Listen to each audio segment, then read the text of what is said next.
$49. That's what one serving costs. One fruit available at any grocery store in America. And a published clinical trial showed it improved insulin sensitivity in just 6 weeks. The fruit is the blueberry. But before you click away thinking you already know about blueberries, you don't. Because most people eat them the wrong way at the wrong time and cancel out 70% of the benefit without realizing it. And here's the part that should bother you. There are 7 fruits sitting in your kitchen right now. 3 of them are helping your blood sugar. 4 of them are destroying it. And nobody, not your doctor, not the label on the bag, is telling you which is which. I'm going to rank all 7 today. Worst to best. Number 7 is the one most seniors eat every summer thinking it's harmless. Number 1. Number 1 is why a woman named Doris saw her A1C drop from 8.4 to 6.1 in 90 days. Her endocrinologist asked her what she changed. She said 1 fruit. He wrote it down. My name is Dr. Ken D. Berry, and today I'm going to show you exactly what Doris did, why it worked, and which fruits you need to stop eating immediately. So, let me explain why fruit is so confusing for anyone managing blood sugar. Because fruit is not one thing. It's not like salt, where more is worse and less is better. Fruit is actually, think of it like a medicine cabinet. Some bottles in that cabinet heal you. Some bottles make you sicker, and a few of them, they look identical on the outside, but the contents are completely different. Here's what happens inside your body when you eat fruit. The sugar in fruit is mostly fructose. Now, fructose doesn't go straight into your bloodstream like glucose does. It takes a detour. It goes to your liver first. Your liver has to process it, and in small amounts with fiber intact, your liver handles it fine. Blood sugar stays stable. No spike, no crash. But, and this is the part nobody explains, when you eat fruit without the fiber, when you juice it, blend it, or eat a fruit that's naturally low in fiber and high in sugar, that fructose floods the liver. The liver panics. It converts that fructose directly into fat. And worse, it triggers something called H-hepatic insulin resistance. Your liver starts ignoring insulin, and once the liver stops responding to insulin, your fasting blood sugar goes up even while you sleep, even when you haven't eaten in 12 hours. That's why some fruits help and some fruits hurt. It's not about sugar content alone. It's about the fiber matrix, the polyphenols, and the speed of absorption. A fruit with strong fiber and high polyphenols slows everything down. A fruit without those protections hits your liver like a glass of soda. And once you understand that mechanism, you'll see why number 1 on this list is so powerful. It doesn't just avoid the damage, it actually reverses it. Let's start with number 7. Number 7, watermelon. And I know how that sounds. Watermelon is refreshing. It's hydrating. It's practically all water. How bad could it be? The glycemic index of watermelon is 72. That puts it in the high category. Higher than white bread. Higher than a baked potato. And most people don't eat a small cube of watermelon. They eat 2-3 cups at a time sitting outside in the summer. That's the trap. Now here's the nuance. Watermelon's glycemic load per serving is technically low because there isn't much carbohydrate per bite.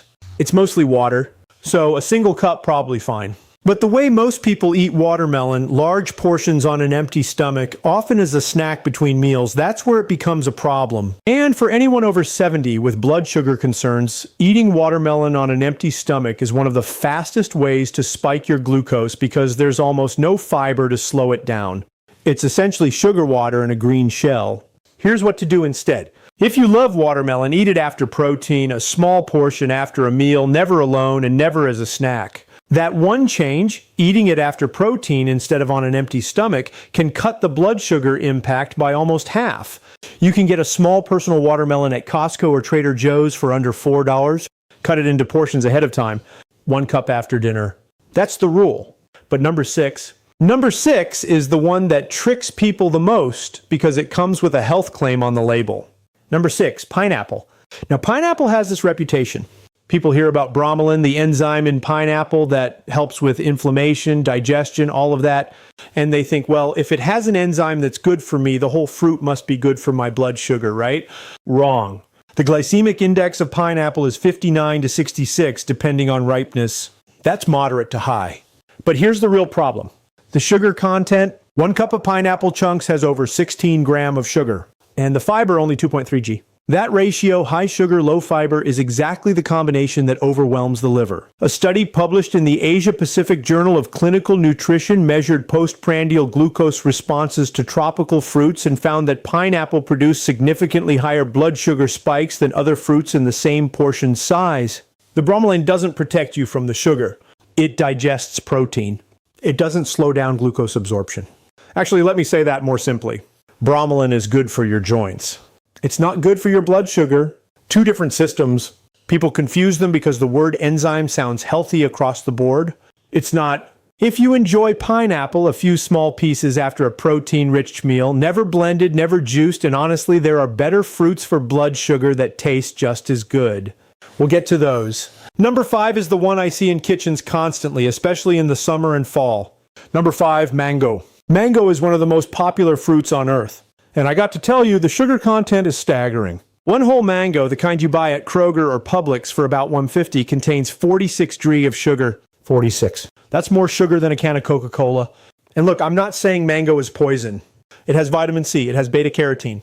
But if you're trying to control blood sugar after 70, eating a whole mango is one of the worst things you can do. The glycemic index of mango ranges from 51 to 60 depending on the variety and ripeness. But the glycemic load, the number that actually matters for your blood sugar response, is high because of the sheer volume of carbohydrate per serving.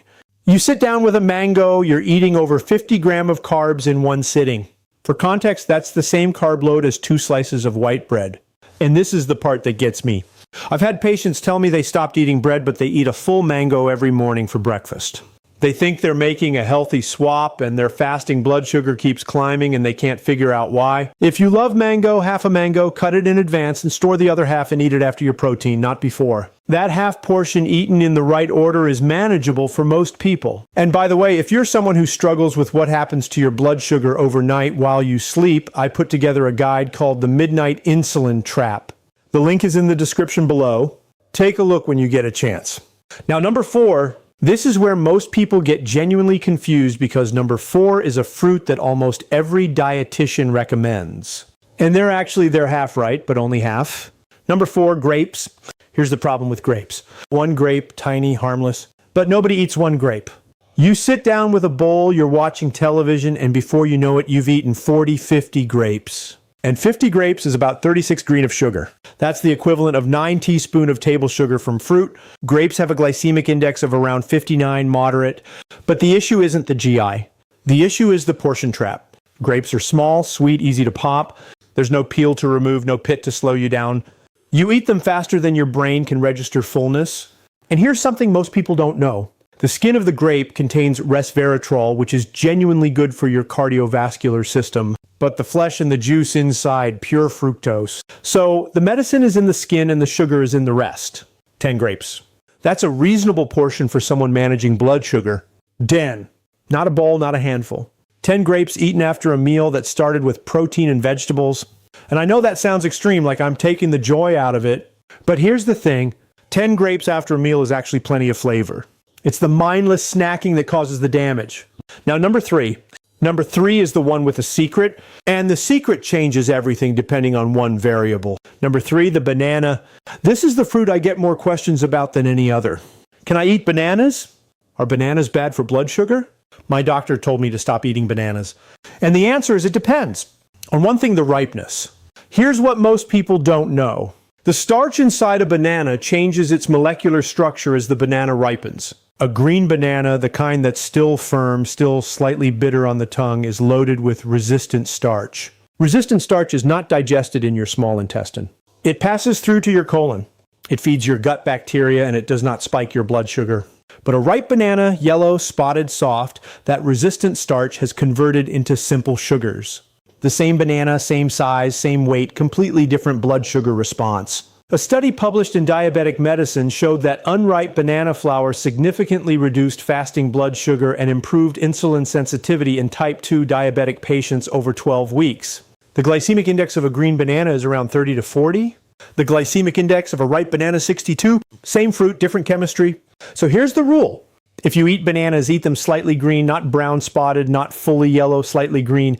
The firmer the banana, the more resistant starch, the less blood sugar impact. And you can slice a green banana into yogurt or oatmeal. The texture difference is actually small once it's mixed in. And here's the part most dietitians won't tell you. A green banana sliced and cooled in the refrigerator for 2 hours actually increases its resistant starch even further. Cooling converts more of the starch into the resistant form. Same trick that works with potatoes and rice. And if you're living with type 1, I see you. Most of what I'm covering today applies to type 2 and pre-diabetes, but the fiber and resistant starch principles are relevant regardless of type. Now here's where things start getting good. Number two is a fruit so common you probably have it in your kitchen right now. And it has a built-in defense system that most people throw away. Number 2, the apple. There's a reason the old saying exists. An apple a day keeps the doctor away. And for once the science actually backs it up. But only if you eat it right. The key compound in apples is pectin. Pectin is a soluble fiber found in the skin and the flesh, but mostly in the skin. When pectin reaches your stomach, it forms a gel. That gel coats the inside of your digestive tract. Think of it like pouring honey through a colander. Everything slows down. Glucose absorption slows down. The sugar from the apple and from whatever you ate with it enters your bloodstream gradually instead of all at once. A study published in the journal Diabetes found that pectin reduced post-meal insulin demand by 35%. 35% less insulin needed from a fiber that's already inside the apple. But here's the mistake. Most people peel their apples, or they eat applesauce, or they drink apple juice. And the moment you remove the skin or break the fiber through processing, you lose the pectin effect. Apple juice has zero pectin benefit. Applesauce has minimal. A whole apple with the skin on, that's where the medicine is. And the cost? A single Fuji or Gala apple at Aldi or Target runs about 70 to 90. Cut it into slices. Eat it after your protein at lunch or dinner with the skin on. That's non-negotiable. A study from researchers in Japan published in Foods in 2022 tested apple consumption before a rice meal versus after. The group that ate the apple first had a measurably delayed blood glucose peak and a smaller overall spike. That's the meal sequencing principle applied to fruit. Apple first, then your carbohydrate? Actually, no. Let me correct myself. The ideal order is protein first, then apple, then carbohydrate. Protein, fruit, carbs. That's the sequence that gives you the strongest protection. So if apples are number 2, what could possibly be number 1? Here's where Doris comes back into the story. And speaking of the sequence, what you eat matters, but what your body does between 2 and 4 a.m. matters just as much. That's exactly what I cover in the Midnight Insulin Trap. One specific nighttime pattern that undoes your daytime progress. The link is in the description if you want to understand why your fasting numbers are still high despite eating right during the day. Number 1, the blueberry. I told you at the beginning, Doris, 71 years old, A1C of 8.4. Her endocrinologist had been pushing insulin for 2 years. She refused, said she wanted to try food first. Her doctor was skeptical but agreed to give her 90 days. Doris didn't go on some extreme diet. She didn't eliminate carbs. She didn't fast for 18 hours a day. She did 3 things. She added 1 cup of blueberries every single day. She ate them after her protein at breakfast, and she stopped drinking fruit juice entirely. 90 days later, A1C 6.1. Her endocrinologist didn't congratulate her. He pulled out his phone and searched the research. Here's what he found. A randomized, double-blind, placebo-controlled study published in the Journal of Nutrition in 2010, led by Dr. April Stull at Pennington Biomedical Research Center, gave obese, insulin-resistant adults the equivalent of 2 smoothies per day made from freeze-dried blueberry powder. Control group got a placebo. After 6 weeks, the blueberry group showed significantly improved insulin sensitivity compared to placebo. Their cells started responding to insulin again. Let me say that again. In 6 weeks, their bodies became better at using their own insulin. Not from a drug, not from a procedure, from a fruit. Now, here's the mechanism. The active compounds in blueberries are called anthocyanins. Anthocyanins are the pigments that make blueberries blue, and when they enter your bloodstream, they do something no medication replicates exactly. They activate an enzyme called AMK, adenosine monophosphate activated protein kinase. Think of as a master switch inside your cells. When EMPK turns on, your cells open their doors to glucose. Glucose moves out of the blood and into the cell where it's used for energy. Blood sugar drops, insulin works better, and the effect lasts for hours. A separate study, a meta-analysis of 22 randomized controlled trials published in Nutrition, Metabolism, and Cardiovascular Diseases in 2022, found that blueberry and cranberry intake reduced fasting blood glucose by nearly 18 millimolar per deciliter and reduced glycated hemoglobin, that's your A1C, by 0.32% in people with type 2 diabetes, 0.32% from fruit. That's not a miracle claim. That's a published meta-analysis across 22 clinical trials.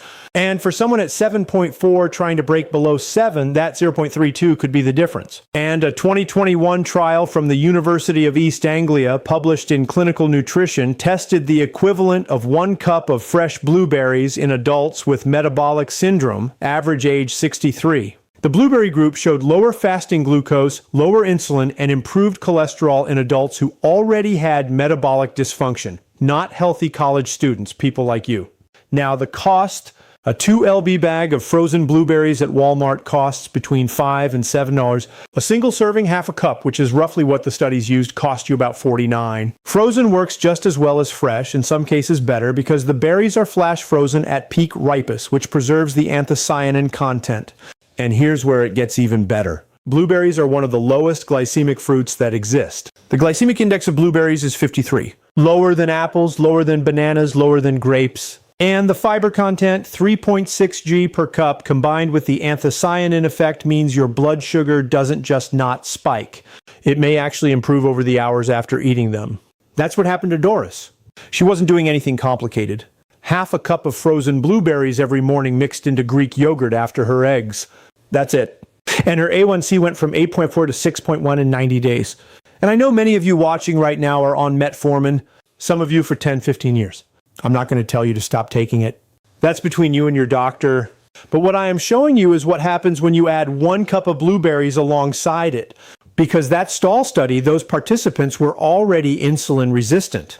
The blueberries worked on top of their existing condition, not instead of treatment alongside it. Now, before I give you the full action plan, there's something critical I need to tell you. Because some of you are about to go home and make a mistake that cancels everything I just taught you. Stop. This part is important. I need your full attention for the next 3 minutes. There are 4 fruit mistakes that cancel the blood sugar benefit completely. And the first one almost everybody does. Mistake number 1, fruit juice of any kind. The moment you juice a fruit, any fruit, you strip out the fiber and concentrate the sugar. A glass of orange juice has 21 grams of sugar. A glass of apple juice has 24. That sugar hits your liver in minutes. No fiber to slow it. No pectin to form a gel, just pure liquid fructose. Drinking fruit juice is metabolically equivalent to drinking a soda. I don't care what the label says. No sugar added doesn't mean no sugar. The sugar was already there. You just removed the part that protected you from it. Mistake number 2, fruit in a blender. I know smoothies are popular. I know they look healthy, but the moment you put fruit in a blender, you shred the fiber matrix. The fiber is still technically there, but it's broken into pieces so small it no longer forms that protective gel in your stomach. Your body absorbs the sugar almost as fast as if you drank juice. A blueberry smoothie does not give you the same benefit as eating whole blueberries. Not even close. If you must blend, add protein powder first. Use a small portion of fruit and drink it slowly. But whole fruit eaten with a fork is always better. Mistake number 3, fruit on an empty stomach. This is the biggest timing mistake I see. People wake up, eat a banana or a bowl of grapes, nothing else on an empty stomach. That fruit sugar hits your bloodstream with nothing to slow it down. No protein, no fat, no fiber from a previous course. The fix is simple. Protein first, then fruit. Even a few bites of yogurt or a boiled egg before your fruit changes the absorption curve dramatically. The study from Japan I mentioned earlier showed that eating an apple before rice delayed the glucose peak. Protein before fruit does the same thing, but even stronger. Mistake number 4. Dried fruit, raisins, dried mango, dried cranberries, dates. These are sugar bombs. A 4 cup of raisins has 29 green of sugar. 29. And because the water is removed, you eat more volume without feeling full. The fiber is still there, but the sugar to fiber ratio is so extreme that the fiber can't compensate. If you take warfarin or blood thinners, pay extra attention to this. Some dried fruits, especially cranberries, can interact with warfarin and affect your INR levels. Talk to your doctor before adding concentrated fruit products to your diet. So 4 mistakes. Juice, blender, empty stomach, dried fruit. Avoid all 4, and the 7 fruits I just ranked will actually work for you instead of against you. Now the action plan. Here's exactly what to do. Starting today, I'm going to give you a morning to evening fruit protocol. Simple, no overwhelm. Step 1, breakfast. Half a cup of frozen blueberries mixed into Greek yogurt or eaten after your eggs. Every morning, buy a 2 lb bag of frozen blueberries at Walmart, Aldi, or Costco. 5 to 7. That's enough for about 2 weeks. Step 2, lunch. If you want fruit at lunch, one small apple with the skin on, eaten after your protein and vegetables, not before, not as a snack between meals, after the meal. Step 3, dinner. No fruit at dinner. Dinner is for protein, vegetables, and if you've been following my lentil recommendations, lentils. Save fruit for earlier in the day when your body processes sugar more efficiently. Step 4, the timing rule. Never eat fruit alone, always after protein, always after a meal. This one rule protects you more than any specific fruit choice. Step 5, the portion rule. Half a cup of berries, 1 small apple, 10 grapes, a few slices of green banana. These are serving sizes, not a bowl, not a bag, a measured amount. Step 6, the variety rule. And look, I know what you're thinking. Am I supposed to eat blueberries every single day forever? No. Here are 3 ways to keep this interesting. Day 1, blueberries and yogurt. Day 2, strawberries sliced over cottage cheese. Day 3, a small apple with almond butter after lunch. Rotate. Mix it up. The principle stays the same. Low glycemic fruit after protein measured portion, but the flavors change. That's how you make this sustainable for the rest of your life. Step 7, what to eliminate. Starting this week, remove all fruit juice from your refrigerator. All of it. Orange juice, apple juice, grape juice. If it comes in a bottle and says fruit on the label, it's not fruit anymore. It's sugar water. Replace it with whole fruit eaten at the right time. That's the protocol. 7 steps, 1 week. Track your fasting blood sugar every morning.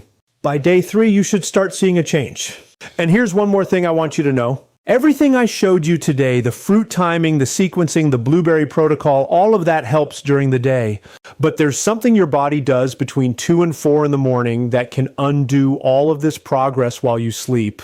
It's called the dawn phenomenon, and most doctors never explain how to manage it with food.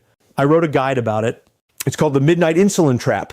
It covers the exact nighttime pattern that keeps fasting blood sugar high even when you eat perfectly during the day. If that sounds like something you've been struggling with, and I know many of you are, the link is in the description below. Take a look. Now, I want to hear from you in the comments right now. Drop your A1C number, whatever it is.